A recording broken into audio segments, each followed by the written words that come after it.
Everyone, welcome back my YouTube channel science with JS. जैसा कि बच्चों आपको पता है, इस चैनल पर आपको पैरामेडिकल एग्जाम और नीट के एग्जाम के लिए बायोलॉजी की मोस्ट इंपोर्टेंट ऑब्जेक्टिव क्वेश्चंस कराए जा रहे हैं, जिसमें अभी तक हम आपको 4 चैप्टर के इंपॉर्टेंट क्वेश्चंस करा चुके हैं।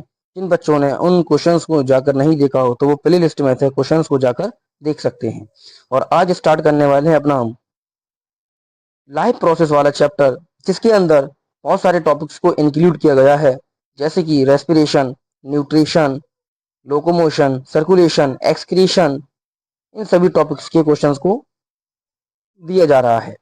तो आज का ये लेक्चर बहुत मोस्ट इंपॉर्टेंट होने वाला है, क्योंकि इस शीट के अंदर आपको 100 क्वेश्चंस प्रोवाइड की जा रहे हैं, जिसमें 100 के 100 क्वेश्चन मोस्ट इंपॉर्टेंट क्वेश्चंस हैं पैरामेडिकल एग्जाम और नीट के एग्जाम के लिए। तो आइए वन बाय वन हम एक एक क्वेश्चंस को पढ़ते हैं और एक एक क्वेश्चंस को एक्सप्लेन करके उसके आंसर को लगाते हैं।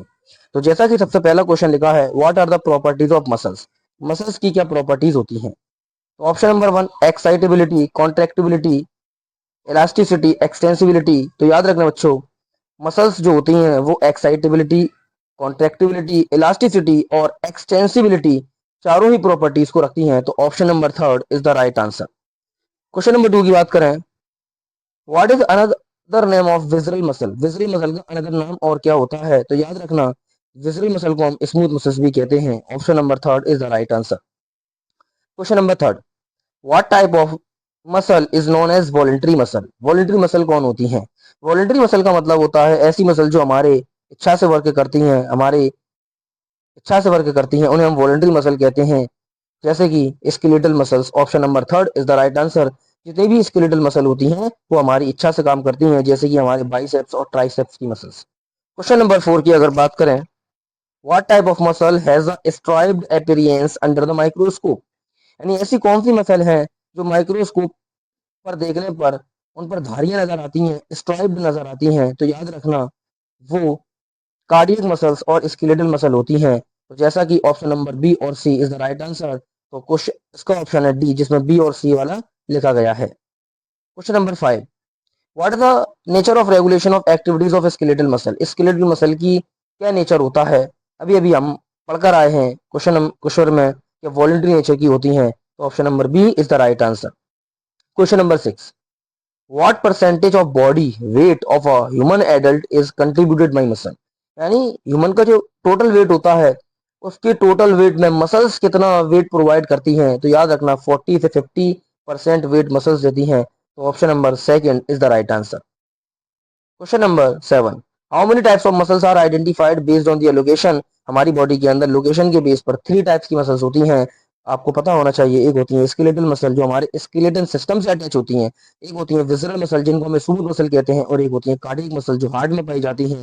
इस तरह से हमारी लोकेशन के आधार पर 3 तरह की मसल्स होती हैं। तो option number third is the right answer. Question number 8, what is the average amount of urea excreted per day by an adult human. यानी यूरिया का कितना अमाउंट हमारी बॉडी से पर डे एक्सक्रीट होता है? तो याद रखना, 30 ग्राम यूरिया हमारी बॉडी से पर डे एक्सक्रीट होता है। Question number 9, what is the average pH of urine in a healthy adult man. एक हेल्दी एडल्ट मैन का एवरेज पीएच कितना होता है? तो याद रखना, पीएच होता है 6। तो option number first is the right answer. Question number 10, what is the average amount of urine excreted per day by an adult human. एक ह्यूमन पर डे कितना यूरिन को एक्सक्रीट करता है? तो 1.5 litre urine per day human excrete करता है। Option number B is the right answer. Question number 11, what is the name of the process that causes the release of urine. ऐसा कौन सा प्रोसेस होता है जिससे यूरिन रिलीज होती है? उस प्रोसेस को याद रखना, हम मिक्चुरेशन कहते हैं। Option number third is the right answer. Question number 12, what is the next part of the renal tubule after the proximal convoluted tubule. यानी जो हमारा नेफ्रॉन होता है, उसमें पीसीटी के बाद कौन सा पार्ट आता है? रीनल ट्यूब्यूल भी कहते हैं उसको हम। तो याद रखना, हेनले लूप आता है। Option number B is the right answer. Question number 13, what is the first part of the renal tubule after Bowman capsule. Bowman capsule के बाद कौन सा पार्ट होता है नेफ्रॉन का? वो होता है पीसीटी, जिसको हम प्रॉक्सिमल कॉन्वोल्यूटेड ट्यूब्यूल कहते हैं। और option number first is the right answer. Question number 14, how many nephrons are in each kidney of human. बताया मैंने आपको, 1 मिलियन नेफ्रॉन यानी 10 लाख नेफ्रॉन पाए जाते हैं एक किडनी के अंदर। Option number third is the right answer. Question number 15, what are the two parts of a nephron? Nephron के दो पार्ट्स कौन कौन से होते हैं? तो ग्लोमेरुलस और रीनल ट्यूब्यूल, ये नेफ्रॉन के दो पार्ट होते हैं। Option number third is the right answer. What are nephrons in the kidney? Nephrons कहाँ होते हैं? तो ये नेफ्रॉन्स क्या है, क्या होते हैं? तो याद रखना, नेफ्रॉन्स को हम functional unit of the kidney कहते हैं। Question number option number D is the right answer. Question number 17, what is the inner most part of the kidney? Kidney का इनर मोस्ट पार्ट क्या होता है? तो इनर मोस्ट पार्ट होता है medulla, क्योंकि किडनी जो होती है वो कॉर्टेक्स और मेड्यूला में डिवाइडेड होती है। कॉर्टेक्स जो होता है वो उसका आउटर पार्ट होता है, बट मेड्यूला जो होता है वो उसका इनर पार्ट होता है। तो option number third is the right answer. Question number 18, what is the outer layer of the kidney called? Kidney की आउटर लेयर को क्या कहते हैं? किडनी की जो आउटर लेयर होती है वो कैप्सूल कहलाती है, और आउटर पार्ट जो होता है वो कॉर्टेक्स कहलाता है। कॉर्टेक्स के ऊपर पाया जाता है capsule. Question number 19, what is the average weight of adult human kidney? जो ह्यूमन की किडनी होती है उसका एवरेज वेट कितना होता है? तो 120 से 170 ग्राम उसका वेट होता है। Option number third is the right answer. Question number 20, where are the kidneys located in the human body? Kidney कहाँ पाई जाती हैं? किडनी एब्डोमिनल रीजन पर पाई जाती हैं। Option number third is the right answer. Question number 21, what is the main function of the human excretory system? हमारे excretory system का main काम क्या है? तो फिल्टर वेस्ट, वेस्ट को फिल्टर करना, ये हमारे एक्सक्रीटरी सिस्टम का मेन काम होता है। Question number 22, what is the shape of the human kidney? Human kidney का शेप कैसा होता है? तो याद रखना, ह्यूमन किडनी का शेप बीन शेप्ड होता है। Option number C is the right answer. What are renal calculi? Renal calculi क्या है? तो रीनल मतलब होता है किडनी, कैलकुली मतलब होता है स्टोन। तो ऑप्शन नंबर थर्ड, स्टोन और insoluble mass of crystallised salt. Option number third is the right answer. Question number 24, what is the ultimate method of correction in case of acute renal failure? अगर आपकी kidney fail हो जाती है तो उसके लिए ultimate method क्या होता है? तो उसके लिए अल्टीमेट मेथड होता है kidney transplantation. Option number D is the right answer. Question number 25, what is an artificial kidney? Artificial kidney क्या है? आर्टिफिशियल किडनी एक डिवाइस होती है जो हमारे शरीर से यूरिया को रिमूव करती है। Option number third is the right answer. A device used to remove urea from the blood. Question number 26, what is haemodialysis used for? Haemodialysis कब कराते हैं? तो हीमोडायलिसिस कराते हैं जब किडनी फेल हो जाती है अपने ब्लड में से यूरिया को निकलवाने के लिए। तो option number B is the right answer, to remove urea from the blood. Question number 27, what is uraemia? Uraemia क्या होता है? तो यूरेमिया यूरिया से निकल रहा है। तो याद रखना, अगर हमारे ब्लड के अंदर यूरिया बढ़ जाता है, यूरिया बढ़ जाता है तो उसको हम कहते हैं यूरेमिया। तो option number first is the right answer, accumulation of urea in the blood. Question number 28, what can the presence of ketone bodies in urine indicate? अगर हमारे यूरिन में कीटोन बॉडीज आ जाती हैं तो क्या कंडीशन होती है? उसको हम कहते हैं diabetes mellitus. Option number third is the right answer. इसको हम कीटोनूरिया भी कहते हैं। Question number 29, what type of heart do fish है? फिश के पास कैसा हार्ट पाया जाता है? तो याद रखना, फिशेस के पास टू चैम्बर्ड हार्ट पाया जाता है जिसमें एक आर्टरिया और एक वेंट्रिकल होता है। Question number 30, what is blood? Blood क्या है? A type of tissue. Blood एक प्रकार का टिश्यू होता है। पढ़ा है आपने, ब्लड एक कनेक्टिव टिश्यू होता है जिसको हम फॉल्स कनेक्टिव टिश्यू भी कहते हैं। What is plasma? प्लाज्मा क्या होता है? प्लाज्मा एक ब्लड के अंदर पाया जाने वाला फ्लूइड होता है जिसको हम विस्कस फ्लूइड यानी चिपचिपा फ्लूइड कहते हैं। तो option number third is the right answer. Question number 32, what are the major component of plasma? Plasma के अंदर मेजर कंपोनेंट क्या होता है? तो प्लाज्मा के अंदर दो कंपोनेंट होते हैं जिसमें 92% वाटर होता है और 8% प्लाज्मा प्रोटीन्स होती हैं। तो उसका मेन कंपोनेंट, मेजर कंपोनेंट होता है वाटर, जो 90 से 92% पाया जाता है। Option number first is the right answer. Question number 33, what are the major proteins present in plasma? Plasma के अंदर कौन कौन सी प्रोटीन्स पाई जाती है? तो प्लाज्मा के अंदर फाइब्रिनोजिन, ग्लोबुलिन्स और एल्ब्यूमिन्स पाई जाती हैं। Option number B is the right answer. Question number 34, how much of the blood is plasma? यानी ब्लड कितना परसेंट होता है? तो ब्लड पाया जाता है 50% और प्लाज्मा पाया जाता है 45%। इस तरह से ब्लड का कॉम्बिनेशन होता है।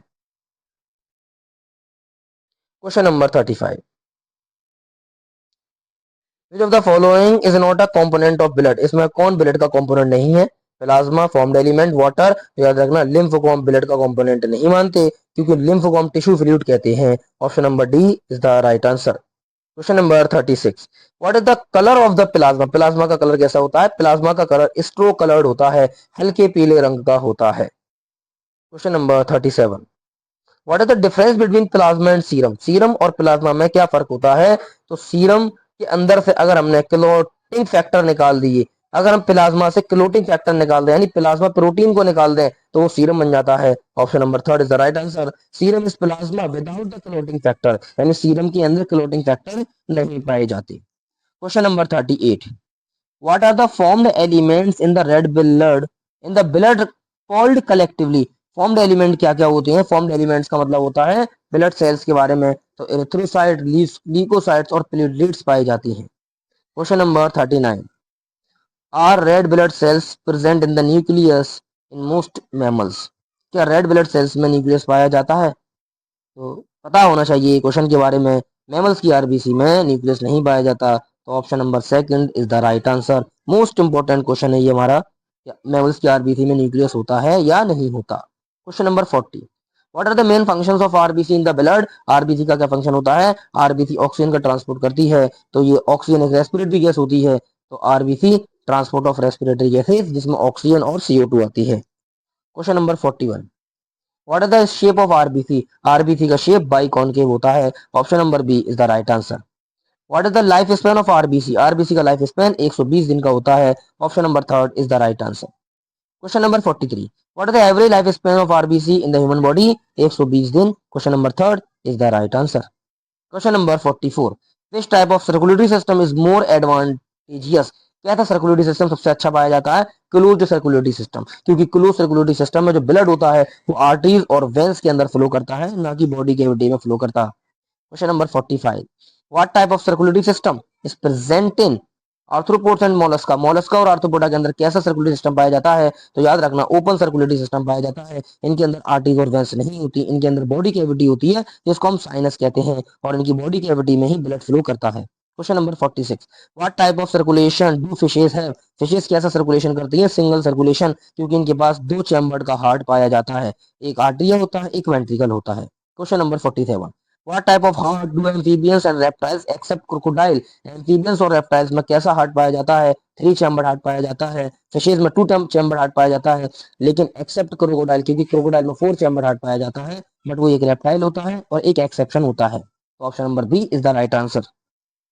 Question number 48, what type of circulation do amphibians and reptiles have? कैसा सर्कुलेशन रखते हैं जब इनके पास 4 चैम्बर्ड हार्ट नहीं पाया जाता, जिसकी वजह से इनका सर्कुलेशन कहलाता है incomplete double circulation. Option number B is the right answer. Question number 49, what type of heart do crocodiles, bird and mammals 4 chambered heart? Reptiles के अंदर, बर्ड्स के अंदर और मैमल्स के अंदर 4 चैम्बर्ड हार्ट पाया जाता है। Question number 50, what type of circulation do crocodiles, bird and mammals? तो कंप्लीट डबल सर्कुलेशन पाया जाता है। Option number C is the right answer. What is the blood pumped by the right ventricle is called? जो blood होता है वो right ventricle से बहता है, उसको हम क्या बोलते हैं? उसको हम पल्मोनरी आर्टरी कहते हैं, और पल्मोनरी आर्टरी के अंदर याद रखना डीऑक्सीजनेटेड ब्लड पाया जाता है। Question number 52, what is the normal reading of blood pressure? जो नॉर्मल रीडिंग होती है ब्लड प्रेशर की, वो 120 से 80 mm ऑफ Hg होती है। Question number 53, what is angina? Angina एक हार्ट से रिलेटेड डिसऑर्डर होता है जिसमें हमारे चेस्ट रीजन पर एक्यूट चेस्ट पेन होता है, बहुत तेजी वाला दर्द होता है। तो symptoms of acute chest pain, option number first is the right answer. What is heart failure? Heart failure का क्या मतलब होता है? जब हमारा हार्ट बीट करना बंद कर देता है उसको हम हार्ट फेलियर कहते हैं। Option number C is the right answer. A disease where the heart is not pumping blood effectively enough to meet the body needs, यानी हार्ट फेल के अंदर जो हमारा ब्लड होता है वो पंप करना बंद कर देता है, जिसकी वजह से हमारी बॉडी के अंदर ब्लड की सप्लाई रुक जाती है। Question number 55, how do insect transport atmospheric air with in their bodies? Insect कैसे अपनी बॉडी के अंदर रेस्पिरेशन करते हैं, यानी एटमॉस्फेयर का ट्रांसपोर्ट करते हैं? तो बताया था ट्रैकियल ट्यूब्स पाई जाती हैं इंसेक्ट के अंदर। Option number B is the right answer. Question number 56, what is the first layer of the diffusion membrane made of? जो डिफ्यूजन मेम्ब्रेन होती है उसकी जो लेयर होती है वो किसकी बनी होती है? वो थिन एस्कोमस एपिथेलियम की बनी होती है, जो एल्विलाई के अंदर पाई जाती है। Question number 57, what is the main purpose of respiration? Respiration का मेन पर्पस क्या होता है? To exchange of O2 with CO2, O2 का CO2 के साथ एक्सचेंज, ही हमारा रेस्पिरेशन का मेन पर्पस होता है। Question number 58, what are the bag like structure in the lungs called? तो बैग लाइक स्ट्रक्चर क्या होते हैं लंग्स के अंदर? वो होते हैं alveoli. Option number first is the right answer. Question number 59, what is the common passage for food and air in the human respiratory system? Human respiratory system में ऐसा कौन सा पार्ट है जो फूड और एयर के लिए दोनों के लिए कंपेटेबल होता है? वो होता है फेरिंग्स, जो फूड के लिए भी जिम्मेदार होता है और जो एयर के लिए भी जिम्मेदार होता है। तो option number B is the right answer. Question number 60, what is the function of the larynx in the human respiratory system? Larynx का क्या काम होता है? लैरिंग्स को मैं बता दूं, लैरिंग्स को हम साउंड बॉक्स भी कहते हैं, जो साउंड प्रोड्यूस करता है, तो produce sound. Option number first is the right answer. Question number 61, what are the specialised muscles involved in inspiration and expiration? हमारी बॉडी के अंदर कौन सी मसल्स हैं जो इंस्पिरेशन और एक्सपिरेशन में इन्वॉल्व होती हैं? तो वो होती हैं इंटरकॉस्टल मसल्स और diaphragm. Option number third is the right answer. Question number 62, can amphibians respire through their moist skin? क्या जो एम्फीबियंस होते हैं वो अपनी मोस्ट स्किन से रेस्पिरेशन कर सकते हैं? यस, क्योंकि जो फ्रॉग होता है वो अपनी स्किन से रेस्पिरेशन कर लेता है। Option number D is the right answer. Question number 63, what type of respiratory system do mammals have? Mammals के अंदर कैसा रेस्पिरेटरी सिस्टम पाया जाता है? तो मैमल्स के अंदर a well respiratory developed respiratory system पाया जाता है। Option number D is the right answer. Question number 64, how do reptiles bird and mammals respire? जो रेप्टाइल्स होते हैं, जो बर्ड्स होते हैं, मैमल्स होते हैं, वो कैसे रेस्पायरेशन करते हैं? तो बता दें, इनके पास वेल डेवलप्ड लंग्स पाए जाते हैं, तो ये लंग्स से रेस्पिरेशन करते हैं। Option number D is the right answer. Question number 65, what type of respiratory structure are used by most aquatic arthropods and mollusca? Mollusca के अंदर, और एक्वाटिक, एक्वाटिक का मतलब होता है पानी में रहने वाले, और जो पानी में रहने वाले एनिमल्स होते हैं वो गिल्स से रेस्पिरेशन करते हैं। Option number C is the right answer. Question number 66, what is the mechanism of breathing for sponges? Sponges के अंदर ब्रीथिंग कैसी होती है? तो स्पॉन्जेस जो होते हैं वो फाइलम पोरीफेरा में पाए जाते हैं, तो इनके अंदर कोई रेस्पिरेटरी ऑर्गन्स नहीं होते, तो इनके अंदर डिफ्यूजन होता है, जिससे ये अपनी बॉडी के अंदर ब्रीथिंग कर लेते हैं। तो option number first is the right answer, bye simple diffusion over their entire body surface. Question number 67, what is the first step in the process of plant growth? Plant growth में सबसे पहला process क्या होता है? तो seed germination.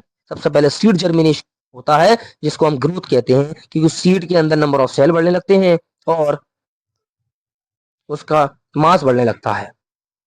तो option number first is the right answer. Question number 68, what is the other name for plant growth regulator? Plant growth regulator को हम और दूसरा नाम क्या कहते हैं? तो प्लांट ग्रोथ सब्सटेंसेस भी कहते हैं। Option number first is the right answer. Question number 69, which PGR could fit either growth promoting और इनहिबिटिंग? ऐसा कौन सा पीजीआर है जो ग्रोथ को प्रमोट भी करता है और जो ग्रोथ को रोकता भी है? वो होता है हमारा ethylene. Option number C is the right answer. Question number 70, which type of PGR is involve in growth promoting activities? ऐसा कौन सा पीजीआर है जो ग्रोथ को प्रमोट करता है? वो होता है जिबरेलिन और cytokinin. Option number D is the right answer. Question number 71,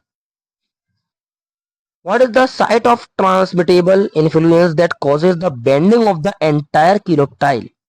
तो ऐसा कौन सा इन्फ्लुएंस कॉजेस करता है जिसमें कोलेप्टाइल झुक जाता है? वो होता है tip of coleoptile. Question number 72, what is the cause of the bakanae disease in rice seedling? Bakanae disease किसकी वजह से होती है राइस के अंदर? तो याद रखना, एक फंगस होती है जिसका नाम है जिब्रेला फ्यूजी कोराई, वो एक फंगस है। Option number third is the right answer. A fungal pathogen Gibberella fujikuroi. Option number third is the right answer. Question number 73, what is the active substance in the bakanae foolish? अभी अभी पता चला आपको इस disease में कौन सा active substance होता है? वो होता है जिब्रेलिक एसिड, क्योंकि जो जिब्रेला फ्यूजी कोराई है उससे एक पीजीआर मिलता है जिसका नाम होता है Gibberella gibberellic acid. Question number 74, what was the name of the volatile substance that was confirmed to be released from ripened oranges and hasten the ripening of store unripened banana? यानी हमें question से साफ साफ पता चल रहा है ऐसा कौन सा सब्सटेंस है जो वोलेटाइल है। वोलेटाइल का मतलब होता है जो हवा में उड़ जाता है, और हवा में हमेशा गैसेज उड़ती हैं। इसका मतलब ऐसा पीजीआर है जो गैसियस फॉर्म में पाया जाता है और जो हमारे कच्चे फलों को पकाने में मदद करता है, वो होता है ethylene. Option number D is the right answer. हमें क्वेश्चन पढ़ते ही आंसर समझ में आ जाना चाहिए कि वो क्या बात हमसे पूछ रहा है, क्योंकि क्वेश्चन के अंदर ही हमारा आंसर छुपा होता है। Question number 75, which auxin help to promote flowering in pineapple? ऐसा कौन सा ऑक्सिन है जो पाइनएप्पल में फ्लावरिंग प्रमोट करता है? वो है हमारा IAA, इंडोल एसिटिक एसिड। कभी कभी इसकी फुल फॉर्म भी पूछी जाती है, तो IAA is the right answer. Question number 76, what is secondary growth in plant? Secondary growth का मतलब क्या होता है? तो याद रखना, जब किसी प्लांट की चौड़ाई बढ़ती है यानी गर्थ बढ़ती है, यानी उसको हम सेकेंडरी ग्रोथ कहते हैं। तो option number D is the right answer, increase in girth of the organs. Question number 77, what is responsible for the primary growth in plant? Primary growth के लिए कौन जिम्मेदार होता है? वो होता है मेरिस्टेमेटिक टिश्यू। तो option number B is the right answer. Question number 78, what allow plant to have unlimited growth? कौन है जो प्लांट की अनलिमिटेड ग्रोथ करवाता है? वो होता है meristematic tissue. Option number B is the right answer, presence of meristems. Question number 79, what is the characteristics of plant growth? जब प्लांट ग्रोथ कैसी होती है? लिमिटेड होती है, अनलिमिटेड होती है, डिक्रीज्ड होती है, नो ग्रोथ होती है? तो ये प्लांट की ग्रोथ होती है वो अनलिमिटेड ग्रोथ होती है। Option number B is the right answer. Question number 80, what companies growth in a living being? Living में कैसी ग्रोथ होती है? इंक्रीज्ड मेटाबॉलिक प्रोसेस, उसका मेटाबॉलिक प्रोसेस बढ़ जाता है। Question number 81, what is the definition of growth in living being? Living being के लिए ग्रोथ की क्या डेफिनेशन होती है? तो ग्रोथ जो होती है वो इरिवर्सिबल होती है, कभी दोबारा कोई पर्सन अगर इंक्रीज हो जाता है तो कभी घटता नहीं है। तो an irreversible permanent increase in size, किसी का साइज में बिल्कुल परमानेंटली बढ़ जाना वो ग्रोथ कहलाता है। Question number 82, what is the final result of the development process of a mature plant from a zygote? यानी अगर कोई प्लांट जाइगोट से अपने डिवीजन करके, डिफरेंटिएशन करके, डेवलपमेंट करके मैच्योर हो जाता है, तो उसका लास्ट फाइनल रिजल्ट क्या होता है? उसका फाइनल रिजल्ट होता है डेथ ऑफ द प्लांट। एक वक्त वो आता है जब वो सेनेसेंट स्टेज पर पहुंच जाता है और उसकी मृत्यु हो जाती है। Question number 83, do plants have specialised organs for gaseous exchange? बहुत ही सिंपल क्वेश्चन है, इतना आसान क्वेश्चन आपको नहीं मिलने वाला कि प्लांट के पास गैसेस का एक्सचेंज करने के लिए क्या कोई ऑर्गन्स होते हैं? नो, प्लांट के पास कोई ऑर्गन्स नहीं होते। Option number B is the right answer.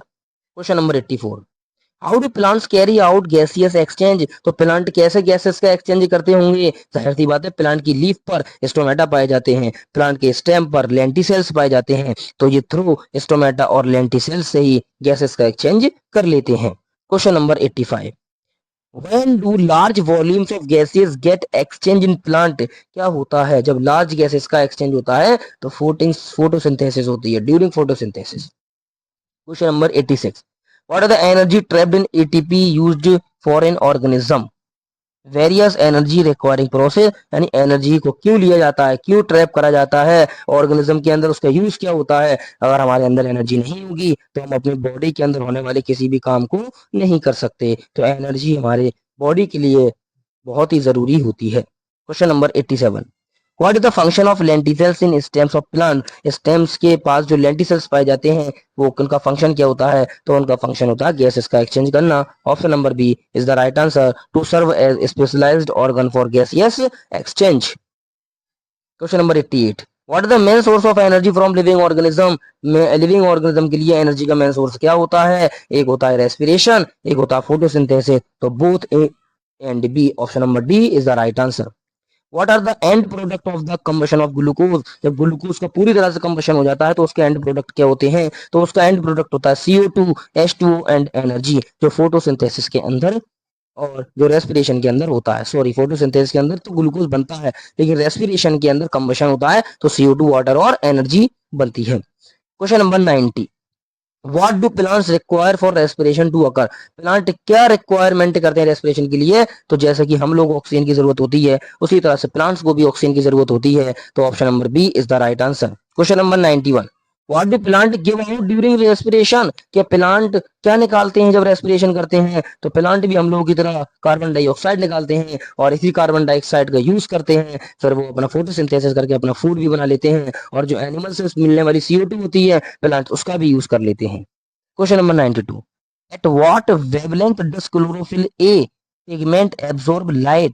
कौन सा सबसे ज्यादा क्लोरोफिल जो पिगमेंट होता है वो कौन सी सनलाइट को एब्जॉर्ब करता है? तो ब्लू और रेड रीजन, सबसे ज्यादा फोटोसिंथेसिस ब्लू और रेड कलर की लाइट में होती है। मोस्ट इंपोर्टेंट क्वेश्चन है, सबसे ज्यादा फोटोसिंथेसिस ब्लू और रेड कलर की लाइट में होती है। Question number 93, what are mesophyll cells? Mesophyll cells क्या होती हैं?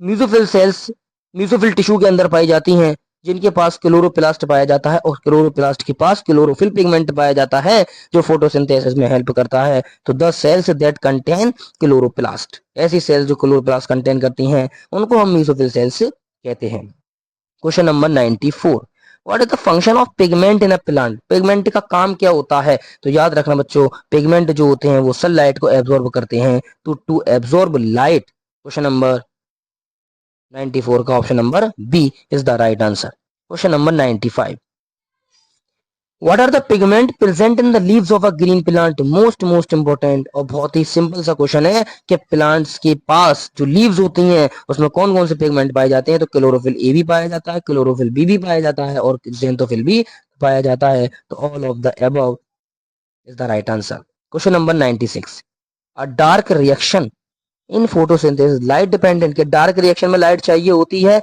यस। आप डार्क के मतलब से ये मत समझना कि डार्क रिएक्शन अंधेरे में होती है, बस डार्क रिएक्शन के अंदर भी लाइट की जरूरत पड़ती है। लाइट रिएक्शन में तो लाइट डायरेक्टली डिपेंडेंट होती है, मगर ये भी डार्क रिएक्शन में भी लाइट की जरूरत पड़ती है। तो मोस्ट इंपॉर्टेंट है, कहीं ऐसा ना हो डार्क समझकर आप सोचें कि डार्क रिएक्शन के अंदर लाइट नहीं चाहिए होती होगी, डार्क रिएक्शन के अंधेरे में होती होगी। नहीं, ये भी लाइट की प्रेजेंस में ही होती है। Question number 97, what are the light reaction in photosynthesis called? Photosynthesis में जो लाइट रिएक्शन होती है हम उसको और क्या कह सकते हैं? उसको हम फोटोकेमिकल रिएक्शन भी कहते हैं, क्योंकि इसमें सनलाइट की डायरेक्टली इन्वॉल्वमेंट होता है, तो फोटोकेमिकल रिएक्शन कहलाती है। Question number 98, what is the role of the membrane system within the chloroplast? जो क्लोरोप्लास्ट के अंदर मेम्ब्रेन सिस्टम है, यानी उसकी जो आउटर मेम्ब्रेन है और जो उसकी इनर मेम्ब्रेन है, इस सिस्टम का क्या काम होता है? तो इस सिस्टम का काम होता है एटीपी और एनएडीपीएच का फॉर्मेशन करना। तो option number B is the right answer. Question number 99, what is the most abundant plant pigment in the world? सबसे ज्यादा प्लांट वर्ल्ड यानी इस दुनिया में सबसे ज्यादा मोस्ट अबंडेंट पिगमेंट कौन सा होता है प्लांट के अंदर? वो याद रखना, क्लोरोफिल ए होता है। Option number third, option number fourth is the right answer. Question number 100, what is the main pigment responsible for trapping light in photosynthesis? Photosynthesis के लिए मेन पिगमेंट कौन सा होता है? वो भी क्लोरोफिल होता है, क्योंकि ये यूनिवर्सल पिगमेंट है। तो ये थे हमारे प्यारे बच्चों लाइफ प्रोसेस के अंदर 4 से 5 टॉपिक्स के मोस्ट इंपॉर्टेंट ऑब्जेक्टिव क्वेश्चंस जो आपके पैरामेडिकल के एग्जाम्स, चाहे वो सैफई पैरामेडिकल का हो, चाहे वो एएमयू पैरामेडिकल का हो, या इसके अलावा वो नीट का एग्जाम हो, उस सभी एग्जाम्स के पॉइंट ऑफ व्यू से मोस्ट इंपॉर्टेंट क्वेश्चंस हैं। अगर आप इस वीडियो को देखकर क्वेश्चंस को सॉल्व कर पाते हो तो आप अपने एग्जाम में अच्छे नंबर अचीव कर सकते हो। और कोशिश है कि आप ज्यादा से ज्यादा इस वीडियो को क्वेश्चंस को सॉल्व करें। जिन्होंने अभी तक पुरानी वीडियोस को नहीं देखा है तो वो प्ले लिस्ट में जाकर वो वीडियोस को देख सकते हैं। उसमें और भी चैप्टर्स के मोस्ट इंपॉर्टेंट 100 क्वेश्चंस कराए गए हैं। अगर वीडियो अच्छी लगी हो तो वीडियो को लाइक कीजिए, वीडियो पर कमेंट कीजिए और हमारे चैनल को सब्सक्राइब कीजिए। और आपको नेक्स्ट लेक्चर के अंदर कौन से मोस्ट इंपोर्टेंट क्वेश्चन चाहिए हो तो आप कमेंट में ये भी बता सकते हैं कि हमें इस चैप्टर के मोस्ट 100 क्वेश्चंस चाहिए, तो उस क्वेश्चन पे भी वीडियो बन जाएगी। तो वीडियो अच्छी लगी हो वीडियो को शेयर कीजिए, चैनल को सब्सक्राइब कीजिए। Thank you very much.